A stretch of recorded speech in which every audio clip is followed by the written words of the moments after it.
World War I was a living nightmare. Trench warfare, gas attacks, and endless artillery bombardments made every inch of ground a slaughterhouse. But if you had to pick one job that might have been the worst of all, one that combined sheer terror, suicidal odds, and a horrible way to die, it might just be the flamethrower operator. Sounds badass, right? Strapping a tank of fire to your back and charging enemy trenches like a human dragon? Well, it wasn't. It sucked. Hard. Because being a World War I flamethrower operator wasn't just dangerous, it was practically a death sentence. You were the first to go in, the first to be seen, and the one everyone on the battlefield wanted dead. Immediately.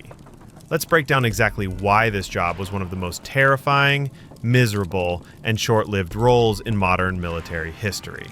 To start, flamethrowers in World War I were primitive and horrifying. They weren't the compact, slick weapons you might imagine from movies. These early versions, like the German Flammenwerfer, consisted of two massive fuel tanks worn like a backpack.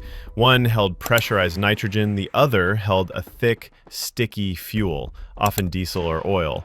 A hose extended from the tank to a nozzle with an igniter. Pull the trigger, and a stream of burning liquid shot out, sometimes as far as 20 to 30 yards, coating everything in its path with sticky fire. Sounds terrifying to the enemy. And it was, but it was 10 times worse for the guy wearing it. The moment a flamethrower operator stepped onto the battlefield, he became target number one. Everyone on the other side, riflemen, snipers, machine gunners, knew that if they didn't take you out fast, they'd be roasted alive. So the second you were spotted, bullets rained down like a biblical plague. And remember, you're carrying a giant tank full of pressurized fuel on your back. It's basically a walking bomb. One well-placed shot to the tanks and boom, you explode. Or worse, the tank leaks and you go up in flames, screaming, burning alive, turning into a human torch, while your buddies watch helplessly from the trench. And no, there wasn't any real protection. Flamethrower operators weren't given special armor. They had the same uniform as everyone else, cloth and leather. Some operators tried to pad themselves with extra gear, but none of it would help if the tank ignited. If you were hit, you didn't just die, you died horrifically. Even if you didn't get shot, the flamethrower itself was incredibly heavy, up to 70 pounds when fully loaded. And World War I battlefields were muddy, wet, and uneven, filled with barbed wire, shell holes, and corpses. Running with a 70-pound bomb on your back through mud while bullets fly past your ears? That's not action hero stuff. That's pure nightmare fuel. And the job didn't end when the fire stopped. Once you'd spread your fuel, the tanks were empty. And you were now just a slow, exhausted, unarmed man stuck in no man's land with no cover, no backup, and no way to defend yourself. You either sprinted back to your lines, dodging bullets and artillery, or you got shot in the back. If you were captured, God help you. Flamethrower operators were hated by the enemy, not feared, hated, because their weapon was seen as barbaric, inhumane, even demonic. Being burned alive was considered one of the worst deaths imaginable, and the men responsible for that were given no mercy. If you were caught by enemy troops, you weren't taken prisoner. You were often executed on the spot. Even your own side treated you more like a weapon than a soldier. Flamethrower units were usually small, isolated squads trained separately and sent in for specific missions. You weren't exactly making friends in the trenches. You were there to do one thing: clear the enemy trench with fire, and then get out. If you didn't, no one was coming to save you. So how did you get stuck with the job? Simple. You didn't volunteer. You were assigned, or you were considered expendable. Flamethrower operators were often picked for their strength and bravery, but also because they were seen as disposable. No officer wanted to lose their best marksman or machine gunner, but a big guy with a bit of muscle? Yeah, strap the tank to him. He'll do. The mental toll was brutal.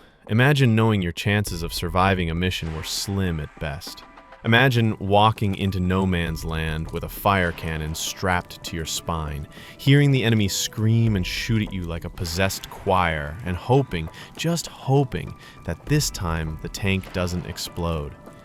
And when you succeeded, when you did your job and roasted an entire enemy trench, You didn't get medals. You didn't get glory. You got shame. Many flamethrower operators returned to base, haunted by what they'd done. Burning people alive, even in war, was psychologically scarring.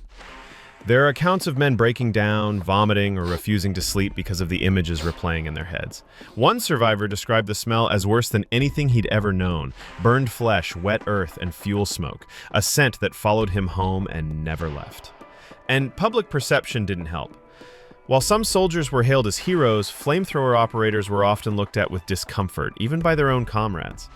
Other troops avoided them. Civilians saw them as monsters. Even though they were just following orders, many flamethrower men were ostracized after the war, left to carry the guilt alone. And for what? The weapon itself wasn't even that effective. Flamethrowers had limited range, low fuel capacity, and were almost impossible to use in windy or rainy conditions. Many attacks failed, and when they did work, the backlash was so intense that any tactical gain was short-lived. The enemy would regroup, retaliate, and hit back even harder. Eventually, armies realized this. Flamethrowers became less common by the end of the war, not because they weren't terrifying, but because they were too risky for the user. The cost in human life, especially the life of the operator, was simply too high. So, to recap. You were carrying a bomb on your back. Everyone was trained to shoot you first. If you were caught, you were executed on the spot. If your tanks exploded, you died screaming in fire. If you lived, you were haunted by the deaths you caused, and nobody gave you thanks for any of it. That's why it absolutely sucked to be a World War I flamethrower operator. It was lonely. It was horrifying. It was lethal.